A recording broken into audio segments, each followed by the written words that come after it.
السلام عليكم ورحمة الله وبركاته.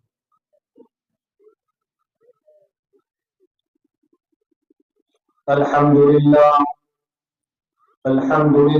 نحمده ونستعينه ونستغفره ونعوذ بالله من شرور أنفسنا ومن سيئات أعمالنا. من يهده الله فلا مضل له ومن يضلل فلا هادي له. ونشهد أن لا إله إلا الله وحده لا شريك له. ونشهد أن محمدا عبده ورسوله الذي أرسله بالحق بشيرا ونذيرا وداعيا إلى الله بإذنه وسراجا وقمرا منيرا. أما بعد فإن خير الحديث كتاب الله وخير الهدي هدي محمد صلى الله عليه وسلم وشر الأمور محدثاتها وكل محدثة بدعة وكل بدعة ضلالة وكل ضلالة في النار. أعوذ بالله من الشيطان الرجيم. بسم الله الرحمن الرحيم. والذين آمنوا وعملوا الصالحات أولئك أصحاب الجنة هم فيها خالدون. فقال النبي صلى الله عليه وسلم في الحديث عن عباس رضي الله تعالى عنه قال قال رسول الله صلى الله عليه وسلم ذاق طعم الإيمان من رضي بالله ربا وبالإسلام دينا وبمحمد النبي صلى الله عليه وسلم متفق عليه. وقال النبي صلى الله عليه وسلم في حديث عن ابن مسعود رضي الله تعالى عنه قال قال رسول الله صلى الله عليه وسلم لا يدخل النار أحد في قلبه مثقال حبة من خردل من إيمان ولا يدخل الجنة أحد في قلبه مثقال حبة من خردل من إيمان رواه مسلم. প্রশংসা আল্লাহ সুবহানাহু ওয়া তাআলার দরবারে, যার অশেষ মেহেরবানিতে আজকের এই মাহফিলে আল্লাহ সুবহানাহু ওয়া তাআলা আমাদেরকে আসার তৌফিক দান করেছেন। সে আল্লাহ সুবহানাহু ওয়া তাআলার দরবারে শুকরিয়া জানাই আলহামদুলিল্লাহ। দরুদ এবং সালাম বর্ষিত হোক সর্বশ্রেষ্ঠ রাসূলের উপর, যার আদর্শ বাস্তবায়ন করার মধ্যে মানুষের সফলতা রয়েছে। যিনি এমন একজন মানুষ যার আদর্শ রেখে মক্কার কাফেররা মুশরিকরা পর্যন্ত আমিন উপাধি দিয়েছিল। তাদের কাছে বিশ্বস্ত একজন মানুষ যদি থাকে তাহলে মুহাম্মদ সাল্লাল্লাহু আলাইহি ওয়াসাল্লাম ছিলেন। তারা মনে করত যে আমাদের মানসামারা, আমাদের সম্পদগুলো যদি আমরা আমাদের নেতা বা আমাদের ধর্মীয় কারো কাছে রাখি, সেই সম্পদগুলো মানগুলো আমরা ঠিক মতো পাবো কিনা তার কোনো গ্যারান্টি নেই। কিন্তু মুহাম্মদ সাল্লাল্লাহু আলাইহি ওয়াসাল্লামের কাছে যদি আমরা রাখি, যে অবস্থায় আমরা রাখবো সেই অবস্থায় আমরা পেয়ে যাব, এটা তারা মনে করত। তাই তারা বিশ্বনবীর উপাধি দিয়েছিলেন আমিন, বিশ্বস্ত একজন মানুষ। তাহলে তারা অবশ্যই হচ্ছে সব থেকে দামি, যা ইহকাল এবং পরকালে উভয় জাহানে মানুষকে সুখ এবং শান্তি দিতে সক্ষম। সেই নবীর উপর দরুদ এবং সালাম বর্ষিত হোক সাল্লাল্লাহু আলাইহি ওয়াসাল্লাম। আজকে আমরা সংক্ষিপ্তভাবে আলোচনা পেশ করব ঈমান ও আমল। ঈমান কাকে বলে বা ঈমানের গুরুত্ব কতটুকু রয়েছে এবং তার সাথে সাথে আমল করা কতটুকু গুরুত্বপূর্ণ, উক্ত বিষয়কে সামনে রেখে সংক্ষিপ্তভাবে আলোচনা পেশ করবেন ইনশাআল্লাহ আজিজ। ওয়া তাওফীকি ইল্লা বিল্লাহ, আলাইহি তাওয়াক্কালতু ওয়া ইলাইহি উনীব। মানুষের ধন সম্পদের প্রতি মায়া মহব্বত বেশি থাকতে পারে, কিন্তু মানুষ এটা জানে না যে ধন সম্পদ চিরস্থায়ী নয়, আজ আছে কাল নেই। এটা মানুষ জানার পরে না জানার মতো ভান করে। কিন্তু মানুষের সব থেকে মূল্যবান, একজন মুসলমানের সব থেকে মূল্যবান সম্পদ হচ্ছে তার ঈমান। ঈমান তাকে সর্বত্র সব জায়গাতেই কাজে লাগে। এই ঈমানটা কি? ঈমান আরবি শব্দের শাব্দিক অর্থ হচ্ছে বিশ্বাস স্থাপন করা। এই বিশ্বাসটা কিসের উপর? যেমন বলা হয় 6টা জিনিসের উপরে বিশ্বাস করার নামই হচ্ছে ঈমান। আমানতু বিল্লাহ, আমি ঈমান আনলাম আল্লাহ তাআলার প্রতি, ওয়া মালাইকাতিহি, তার ফেরেশতাদের প্রতি, ওয়া কুতুবিহি, তার কিতাবসমূহের প্রতি, ওয়া রাসূলিহি, তার রাসূলগণের প্রতি, ওয়াল ইয়াউমিল আখির, আখিরাতের প্রতি, ওয়াল কদরি খাইরিহি ওয়া শাররিহি মিনাল্লাহি তাআলা, এবং আল্লাহ তাআলার পক্ষ থেকে আসা ভালো এবং মন্দের তাকদীরের প্রতি। এই 6টা বিষয়কে যারা বিশ্বাস স্থাপন করবে, 6টার প্রতি এই অদৃশ্য ঈমান বিল গায়ব, এই 6টার প্রতি যারা বিশ্বাস স্থাপন করবে তারা ঈমানদার। ঈমানের পারিভাষিক সংজ্ঞায় কিছু নবমত থাকলেও قال الإمام مالك والشافعي وأحمد وسائر جمهور العلماء, ইমাম মালিক, ইমাম শাফি,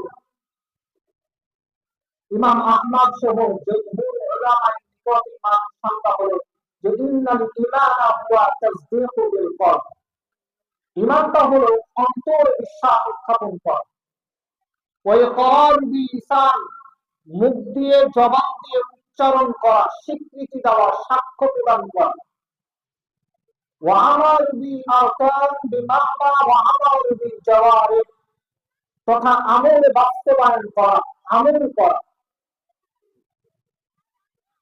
এই 3টা মাধ্যমে মানুষ পূর্ণ মুমিন হতে পারে। তবে ঈমানের সংজ্ঞায় খারিজি এবং মুতাজিলাদের পরস্পরে ঈমানের সংজ্ঞায় কিছু মতবিরোধ রয়েছে। খারিজিদের মতে অন্তরে বিশ্বাস এবং মুখ দিয়ে স্বীকৃতি করা, এটা হচ্ছে ঈমানের, অন্তরে বিশ্বাস, মুখ দিয়ে স্বীকৃতি করা এবং আমলে বাস্তবায়ন করা, এই 3টাই হচ্ছে ঈমানের মূল। তথা খারিজিরা মনে করে যে ঈমানের কোন শাখা প্রশাখা নেই, তথা 3টাই মূল। এই জন্য তারা কবিরা গুনাহগার ব্যক্তিকে তারা চিরস্থায়ী জাহান্নামী মনে করে, তারা কাফের মনে করে এবং তাদের রক্তকে হালাল মনে করে। কারণ তাদের নিকটে অন্তর বিশ্বাস, মুখ দিয়ে স্বীকার, আমলে বাস্তবায়ন, 3টাই তাদের ঈমানের মূল হিসাবে তারা গণ্য করেছে। পক্ষান্তরে যারা মুতাজিলা, তারা মনে করে যে অন্তরে বিশ্বাস এবং মুখ দিয়ে স্বীকার করা, এটাই হচ্ছে ইমানের মূল। আর আমলে বাস্তবায়ন করাটা ইমানের কোন শাখাও নয়, মূলও নয়। তার কারণে তাদের কাছে একজন ব্যক্তি কবিরা গুনাহগার করলেও তাদের কাছে পূর্ণ মুমিন, কারণ তারা আমলটাকে ইমানের অংশই মনে করেন। এর মধ্যবর্তী স্থান তথা আহলে সুন্নাত ওয়াল জামাআত তথা আহলুল হাদিসদের মত হচ্ছে যে অন্তরে বিশ্বাস এবং মুখ দিয়ে স্বীকার করা এটা হচ্ছে ইমানের মূল, আর আমলে বাস্তবায়ন করাটা হচ্ছে ইমানের শাখা। তথা কোন ব্যক্তি যদি এই 6টা বিষয়কে, ঈমান বিল গায়বের যে 6টা বিষয় রয়েছে, এই 6টা বিষয়কে অন্তরে বিশ্বাস করে, মুখ দিয়ে স্বীকার করে, তাহলে সে ব্যক্তি মুমিন। কিন্তু পূর্ণ মুমিন ততক্ষণ হতে পারবে না যতক্ষণ না আমল করবে, তথা আমল করলে সে ব্যক্তি পূর্ণ মুমিন, আমল না করলে সে ব্যক্তি পূর্ণ মুমিন নয়, সে ফাসিক মুমিন তথা পাপিষ্ঠ মুমিন। আর হাদা হুয়াল কাউল আসাহ, এটাই হচ্ছে সবথেকে বিশুদ্ধ কথা, বিশুদ্ধ কওল। ওয়াদাল্লাত আলাইহি আদিল্লাতুল কাসীরাতুন মিনাল কুরআন ওয়াস সুন্নাহ, কোরআন এবং সুন্নাহ এই ব্যাপারে অসংখ্য দলিল রয়েছে। সম্মানিত উপস্থিতি, ঈমান হচ্ছে মানুষ যেমন অন্তরে বিশ্বাস করবে, মুখ দিয়ে স্বীকার করবে, তেমন আমলেও বাস্তবায়ন করা লাগবে, তবেই একজন মানুষ পূর্ণ মুমিন হতে পারবে। আব্বাস রাদিয়াল্লাহু তাআলা আনহু বলেছেন, বুখারী এবং মুসলিম গ্রন্থে হাদিসটি উল্লেখ হয়েছে, বিশ্বনবী সাল্লাল্লাহু আলাইহি ওয়াসাল্লাম বলেছেন, যা কাতা'না ঈমান, ওই ব্যক্তি ঈমানের স্বাদকে আস্বাদন করলো, ঈমানের স্বাদ পেল, যে ব্যক্তি মাররাদিয়া বিল্লাহি রাব্বান, আল্লাহ সুবহানাহু ওয়া তাআলাকে রব হিসেবে গ্রহণ করেছে, ওয়া বিল ইসলামি দীনান, ইসলামকে দ্বীন হিসেবে গ্রহণ করেছে, ওয়া বি মুহাম্মাদিন নবিয়্যা সাল্লাল্লাহু আলাইহি ওয়াসাল্লাম, এবং মুহাম্মদ সাল্লাল্লাহু আলাইহি সাল্লামকে নবী হিসেবে, রাসূল হিসেবে যে গ্রহণ করেছে, সেই ব্যক্তি ঈমানের প্রকৃত স্বাদ পেয়েছে। তাহলে আল্লাহ সুবহানাহু ওয়া তাআলাকে সর্ব অবস্থায়, সর্ব জায়গায়, সর্বস্থানে রব হিসেবে স্বীকার করতে হবে, মেনে চলতে হবে, এবং ইসলামকে দ্বীন হিসেবে মানতে হবে। কারণ ইসলাম ছাড়া অন্য কোনো ধর্ম আল্লাহ সুবহানাহু ওয়া তাআলার কাছে গ্রহণযোগ্য নয়। ইন্নাদ দীনা ইনদাল্লাহিল ইসলাম, আল্লাহর কাছে একমাত্র মনোনীত ধর্মই হচ্ছে ইসলাম। ইসলাম ছাড়া অন্য কোনো ধর্ম আল্লাহর কাছে মনোনীত নয়। অতএব ইসলামকে মানতে হবে এবং মুহাম্মদ সাল্লাল্লাহু আলাইহি ওয়াসাল্লামকে রাসূল হিসেবে গ্রহণ করতে হবে। তার যে সুন্নাহ রয়েছে, যে পদ্ধতি রয়েছে, সেই পদ্ধতি অনুসারে আমল করতে হবে।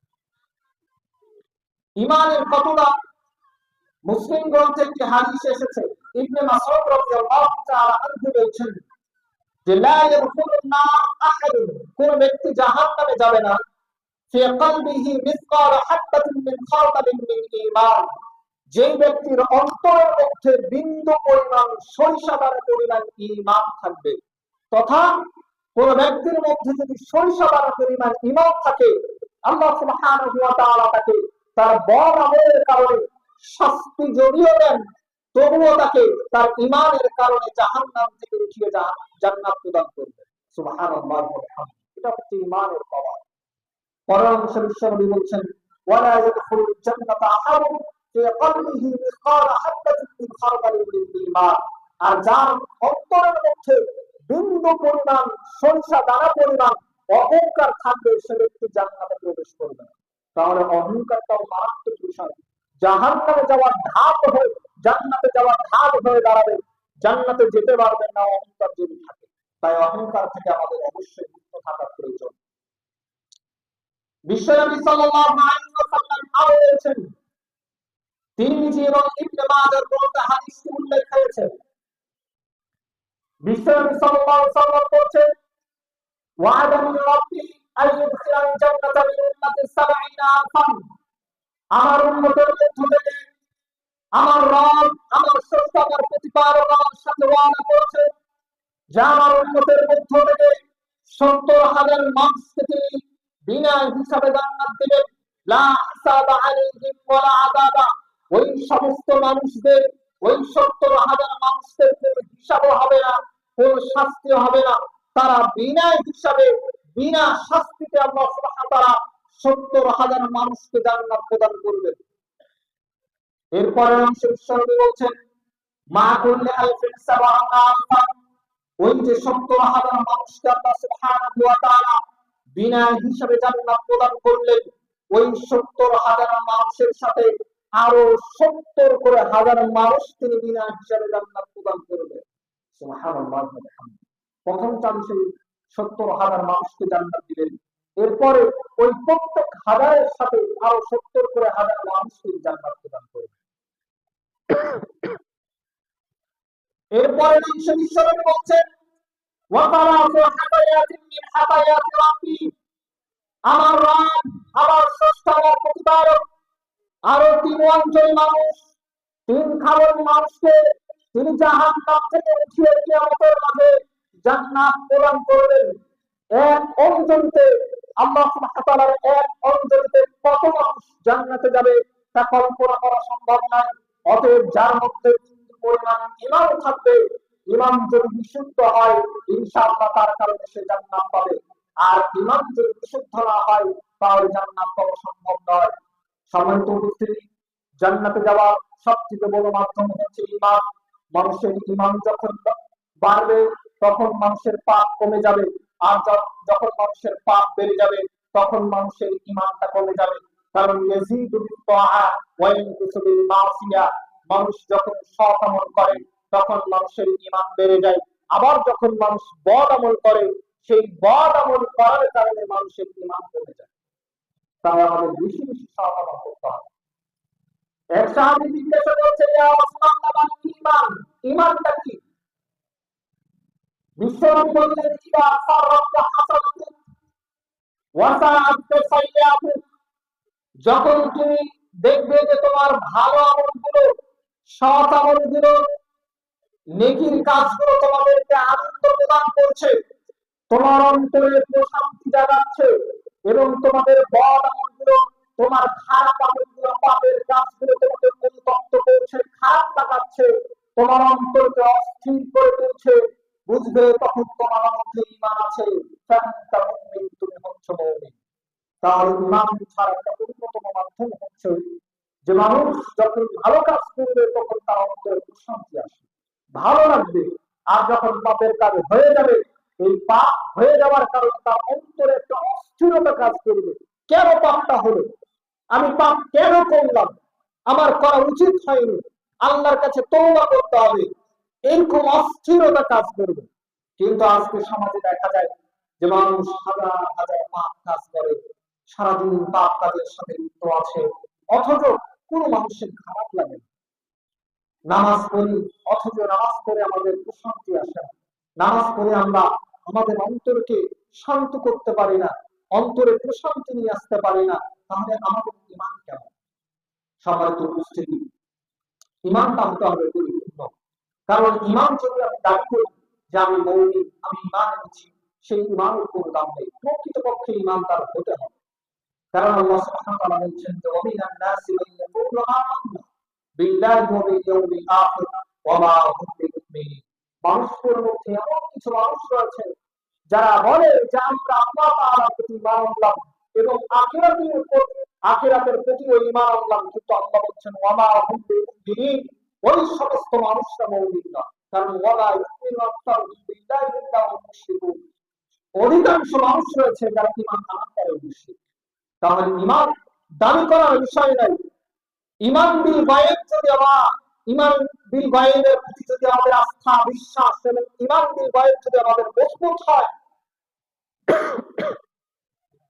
তাহলে উহুদের ময়দানে যেমন 313 জন মুজাহিদ দিয়ে বিশ্বনবী সাল্লাল্লাহু আলাইহি ওয়াসাল্লাম বিজয় লাভ করেছিলেন, আজও যদি আমাদের মধ্যে ঈমান বিল গায়ব সুদৃঢ় থাকে, মজবুত থাকে, ইনশাআল্লাহ আমরা প্রত্যেকটা জায়গায় বিজয় লাভ করতে পারবো। কিন্তু মুসলমানদের অধঃপতনের সব থেকে বড় কারণ হচ্ছে তারা ঈমান বিল গায়বের প্রতি দুর্বল।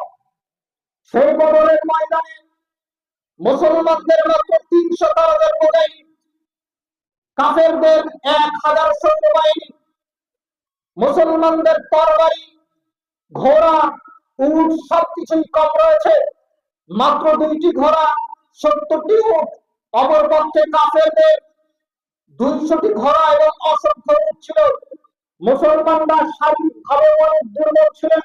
অপরপক্ষে কাফেরদের সৈন্যবাহিনীরা শারীরিকভাবে অনেক শক্তিশালী ছিল।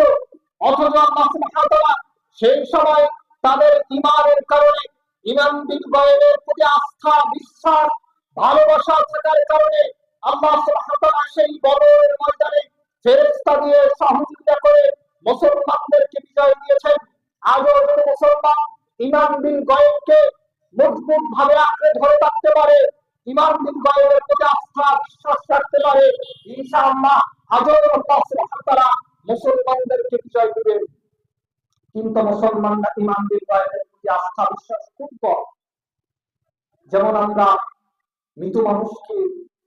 মৃত মানুষের জানাজা পড়ি, তাকে দাফন দিই, কাফন দিই, তারপরও আমরা এটা অন্তর থেকে বিশ্বাস করি না যেটা আমাদেরকে মরা লাগবে।